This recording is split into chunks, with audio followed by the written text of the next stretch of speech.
विधि 5 साल की थी जब एक बीमारी के चलते उसकी माँ की मौत हो गई थी। विधि की देखभाल के लिए और माँ का प्यार देने के लिए विधि के पिता सुरेश ने निर्मला नाम की एक दूसरी औरत से शादी कर ली थी। शादी के 1 साल बाद ही निर्मला और सुरेश के घर भी एक बेटी हुई जिसका नाम संजना था। संजना के आने से पहले तक तो निर्मला विधि पर थोड़ा बहुत ध्यान दिया करती, पर जब से खुद की उसकी संतान हुई उसने विधि पर ध्यान देना बिल्कुल बंद कर दिया। निर्मला के लिए जो भी कुछ था वो सब कुछ अब संजना ही थी। निर्मला को विधि से कोई लगाव नहीं था।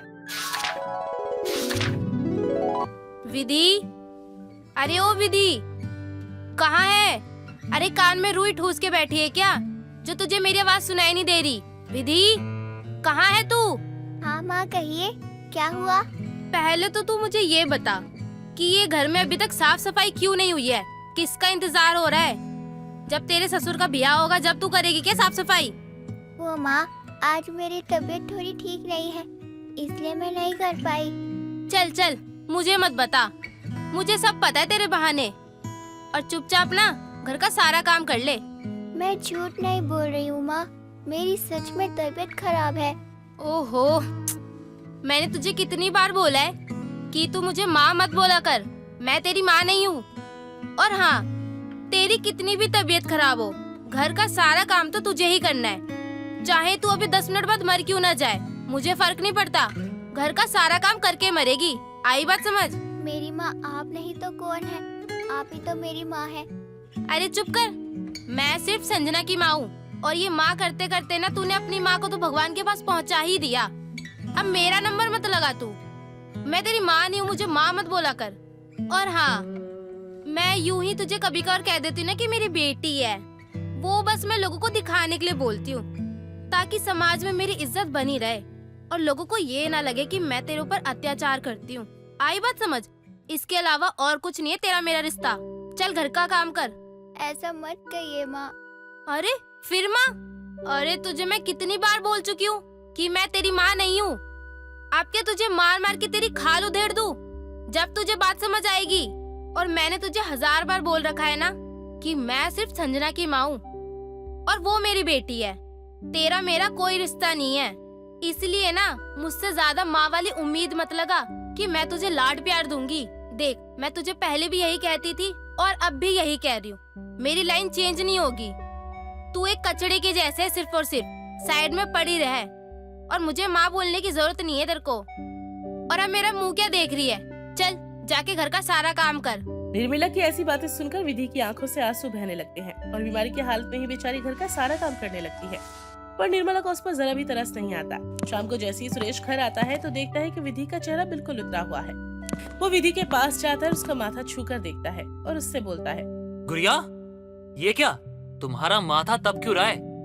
तुम्हें बुखार है क्या? पापा, वो सुबह से मेरी तबीयत खराब है। क्या क्या कहा तुमने? सुबह से तुम माँ के साथ जाकर दवाई लेकर आई थी?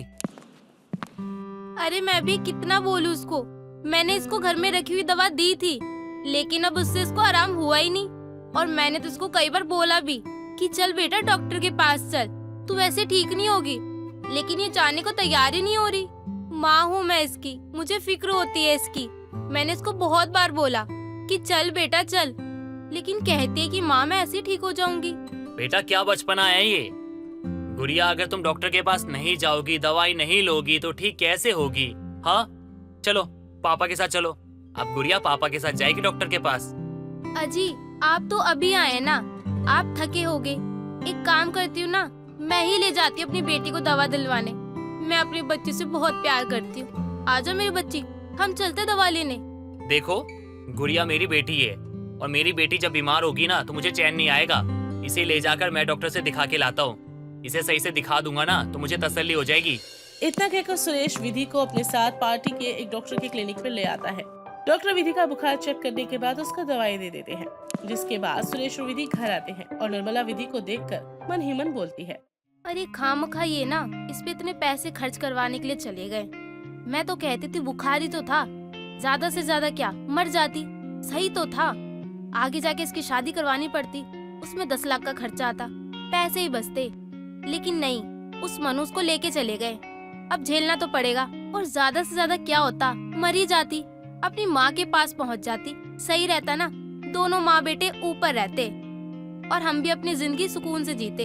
अब पता नहीं कब तक इस मनुष्य को झेलना पड़ेगा यहाँ पे। देखो डॉक्टर ने कहा है गुड़िया को आराम की जरूरत है, तो वो कोई काम नहीं करेगी, बस आराम करेगी। और तुम मेरी बात ध्यान से सुन लो, उससे कोई काम मत करवाना, वो जो बोले वो कर देना। डॉक्टर ने कहा है खाने में खिचड़ी या दलिया देने को।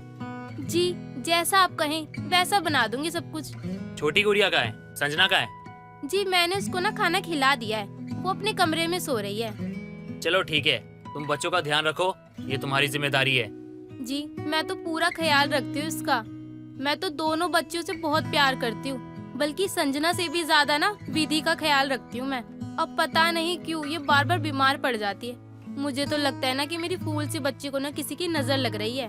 और आपको पता है आज मैंने सुबह से कुछ भी नहीं खाया, क्योंकि आज मैंने व्रत रखा है ताकि मेरी विधि बेटी जल्दी से ठीक हो जाए। बड़ा उस भिखारी के लिए मैं व्रत रखूंगी।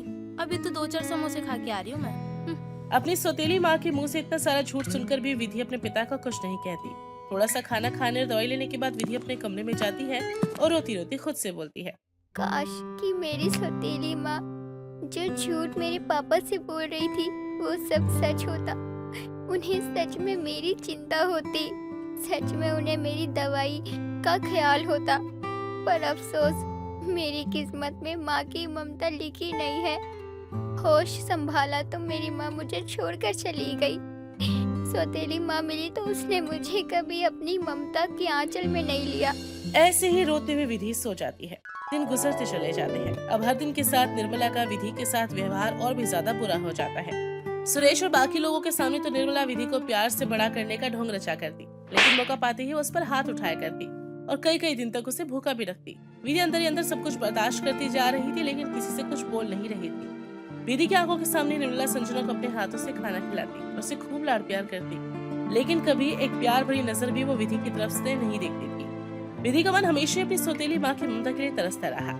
ऐसी निर्मला, सुरेश और संजना बाजार जा रहे थे, तभी सुरेश विधि से बोलता है, विधि बेटा, गुड़िया, चलो हम लोग ना घूमने चलते हैं, बाजार जाएंगे हम लोग। चलो चलो तैयार हो जाओ। अजी ये क्या करेगी जाके? क्यों? जब तुम जा सकती हो, संजना जा सकती है, तो ये क्यों नहीं जा सकती? नहीं पापा, मुझे ना वो अपना जरूरी काम करना है थोड़ा सा, इसलिए मैं नहीं जाऊंगी। जरूरी काम? कौन सा जरूरी काम आ गया बेटा? तेरे पापा कह रहे हैं ना, तू चल ना। नहीं नहीं पापा, आप चले जाओ। मेरा वैसे भी जाने का मन नहीं है, और वैसे भी माँ तो मुझे बाजार लेकर जाती रहती है। जी जब वो कह रही है कि उसका मन नहीं है, तो आप क्यों जबरदस्ती कर रहे हैं? छोड़िए ना, वैसे भी उसकी तबीयत ठीक नहीं रहती, नजर लग जाती है बच्ची को। अच्छा चलो ठीक है बेटा, तुम्हारी जो मर्जी, लेकिन ये तो बताओ तुम्हारे पापा तुम्हारे लिए वहाँ से क्या लेकर आए? क्या चाहिए तुम्हें, बताओ। नहीं, मुझे कुछ नहीं चाहिए पापा। आपको अगर कुछ अच्छा लगे तो आप ले आना। चलो ठीक है, अपना ध्यान रखना, हम जल्दी से आ जाएंगे, ठीक है? इतना कहकर सभी लोग वहाँ से चले जाते हैं। विधि सबके साथ जाना तो चाहती थी, मगर वो अच्छे से जानती थी कि निर्मला को सबके साथ उसका जाना बिल्कुल भी पसंद नहीं है, इसलिए उसने जानबूझकर सबके साथ जाने से मना कर दिया। शाम को सभी लोग बाजार से आते हैं और सुरेश एक बड़ी सी सुंदर सी फ्रॉक विधि को देते हुए बोलते हैं, विधि बेटा, गुड़िया देख, तेरे पापा तेरे लिए क्या लाए हैं, कैसी है ये? ये तो बहुत सुंदर है पापा। अरे अब जल्दी से पहन के तो दिखा दे। अरे तेरे पापा भी तो देखे कि उनकी राजकुमारी कैसी लगती है। नहीं, मैं बाद में इसे पहन के देख लूंगी। पापा, ये मुझे बहुत ज्यादा पसंद आई है। अच्छा ठीक है बेटा, जब तेरा मन करे तब तू पहन लियो, ठीक है? ऐसे ही कुछ दिन बाद विधि अपनी पापा की लाई हुई नई फ्रॉक पहनकर निर्मला के सामने आती है और निर्मला उसे देखकर बोलती है, किससे पूछ के तूने ये फ्रॉक पहनी है? सुनाई नहीं दे रहा? किससे पूछ के फ्रॉक पहनी है तूने? माँ, ये तो मेरे लिए लाए थे ना पापा, इसलिए मैंने पहन ली। ये मेरी ही तो है। चल अभी इस फ्रॉक को जल्दी से जल्दी उतार इसको। और तेरी इतनी औकात नहीं है कि तू ये फ्रॉक पहने, आई बात समझ? अब मुंह क्या देख रही है मेरा? इससे पहले थप्पड़ पड़े, जल्दी से इस फ्रॉक को उतार। पर क्यों माँ, जब मेरे लिए आई है तो मैं ही इसे क्यों नहीं पहन सकती हूँ? देख, इस घर की मालकिन ना मैं हूँ, तो हर चीज मैं ही देखूंगी कि इस घर में क्या करना है और क्या नहीं करना। और ये फ्रॉक वैसे भी इतनी प्यारी है, तुझ पे अच्छी नहीं लगेगी। तू पहनेगी ना तो इस फ्रॉक की रौनक खराब हो जाएगी। इससे बढ़िया ना मैं अपनी भतीजी को दे दूंगी, उस पे बहुत प्यारी लगेगी ड्रेस। वो तो दिन में तेरे पापा बैठे थे, इस वजह से मैं कुछ बोल नहीं पाई। चल उतार जल्दी इसको, भिखमंगी कहीं की, औकात है नहीं, राजकुमारी बनने चली। निर्मला के कहने पर विधि उसे फ्रॉक को अपने कमरे में जाकर बदल कर आती है और वापस से अपने पुराने कपड़े पहन लेती है। और मेरी बात ध्यान से सुन ले, अगर आज के बाद तूने कोई सी भी चीज को हाथ लगाने की कोशिश की ना मुझसे बिना पूछे, तो तेरे हाथ पैर तोड़ दूंगी। तू तो जानती है ना मुझे, इन सब चीजों में एक्सपर्ट हूँ मैं। ऐसे ही निर्मला वहाँ से अब चली जाती है। दिन गुजरते चले जाते हैं। अब विधि अपनी सौतेली माँ के अत्याचारों से बहुत ज्यादा परेशान हो चुकी थी। सिर्फ अपनी माँ की ममता पाने के लिए विधि उसका हर अत्याचार सहती चली जा रही थी, लेकिन आखिरकार वो भी कब तक सहती। एक दिन विधि बिना किसी को बताए घर से चली जाती है। शाम को जब सुरेश घर आता है तो विधि को आवाज देता है, विधि, गुड़िया, विधि बेटा। लेकिन विधि उसके सामने नहीं आती। सुरेश विधि को इधर उधर ढूंढने लगता है, लेकिन विधि का कोई भी अता पता नहीं चलता। वो निर्मला को डांटते हुए बोलता है, विधि कहाँ है? मैंने पूछा विधि कहाँ पर है? दिख क्यों नहीं रही वो मुझे? मुझे क्या पता कहाँ है वो? माँ हो ना तुम उसकी, तुम्हें नहीं पता तुम्हारी बच्ची कहाँ गई? जी सुबह तो घर पे ही थी, अब मुझे क्या पता कि बिन बताए कहाँ चली गई, मुझे बता के नहीं गई वो। निर्मला और सुरेश ये बात ही कर रहे होते हैं कि तभी संजना वहाँ पर आती है और संजना बोलती है, पापा पापा, दीदी ना सुबह से घर पे नहीं है। दीदी ना घर छोड़ के जा चुकी है। संजना बेटा, ये क्या कह रही हो तुम? अजी ये तो छोटी बच्ची है, आप इसकी बात मत सुनो, ये तो कुछ भी बोल देती है। चुप, एकदम चुप। बच्ची से बात कर रहा हूँ मैं। बेटा इधर आना पापा के पास।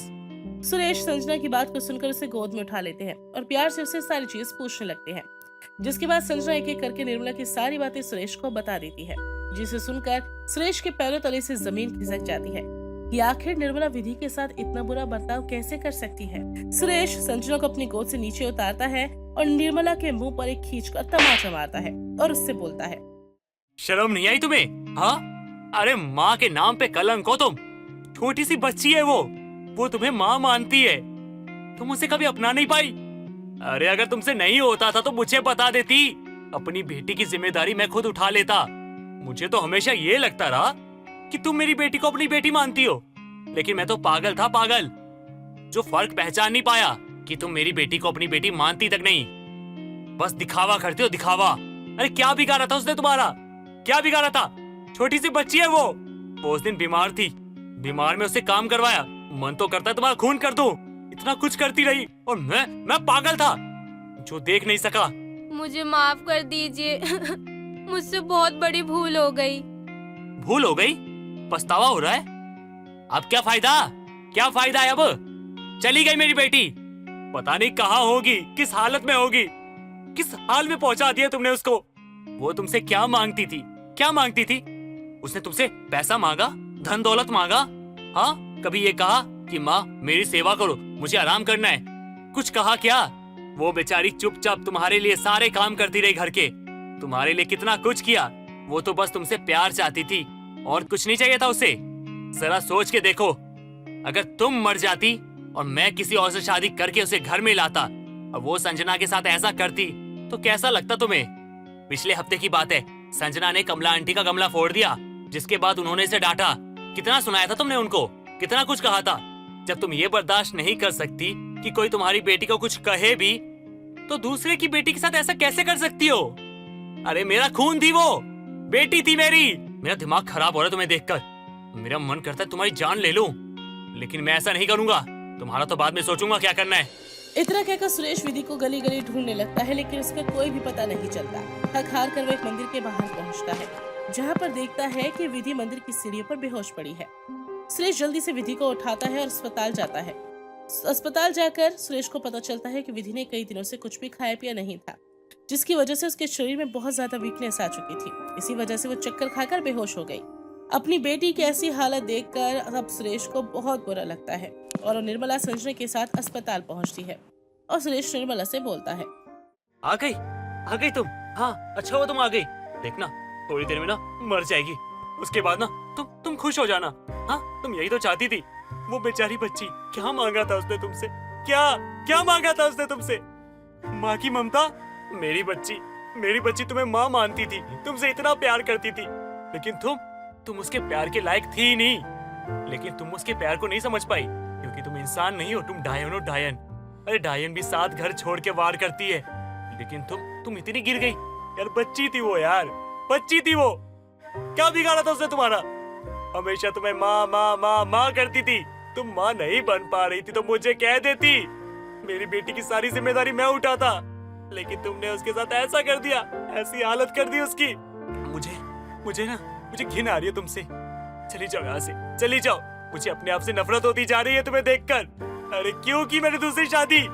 ना मैं दूसरी शादी करता, ना मेरी बेटी आज इस हालत में होती। क्यों किया मैंने? वो बेचारी इतना कुछ सहती रही, उसने एक बार भी मुझे नहीं बताया।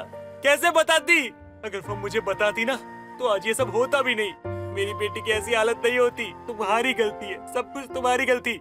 मेरी नजर में तुम्हारी इज्जत बनाए रखने के लिए वो दर्द सहती रही, तकलीफ सहती रही, घुट घुट के जीती रही मेरी बच्ची। और मैं बदनसीब बाप, मुझे कुछ नहीं पता। मुझे माफ कर दीजिए। मुझे अपनी गलती का बहुत ज्यादा अफसोस है। अब से मैं अपनी बेटी का अच्छे से ख्याल रखूंगी। मुझे बस एक मौका दे दीजिए। मैं बहुत ज्यादा शर्मिंदा हूँ। क्या कर रही हो? हाँ क्या कर रही हो? माफी क्यों मांग रही हो? अरे अच्छा हुआ, जाओ तुम जाओ और जाके ना जश्न मनाओ। तुम्हें तो खुशी होनी चाहिए ना। हाँ खुश हो? आंखों में आंसू क्यों आ रहे हैं? पोंछ दो इन्हें। सौतेला भी समझती ना तो समझ आता। तुम तो उसे कुछ समझती नहीं थी, एक कचरे के ढेर जैसा समझती थी उसे। कुछ वक्त बाद विधि को होश आता है। निर्मला, सुरेश और संजना तीनों ही विधि से मिलने पहुंचते हैं। निर्मला जल्दी से विधि को अपने गले से लगा लेती है और रोने लगती है और अपने किए की माफी मांगती है। अपनी सौतेली माँ की आंखों से आंसू देखकर विधि अपनी सौतेली माँ निर्मला को माफ कर देती है। कुछ दिन बाद विधि बिल्कुल ठीक हो जाती है और वो दोनों उसे घर पर ले आते हैं। और निर्मला विधि का संजना की तरह खूब ख्याल रखती, उसे पहनने के लिए नए कपड़े देती, उसकी पसंद का खाना बनाती और सौतेली माँ से अपनी माँ जैसा सगी प्यार पाकर आखिरकार विधि का सपना पूरा हो चुका था और उसे माँ की ममता मिल चुकी थी।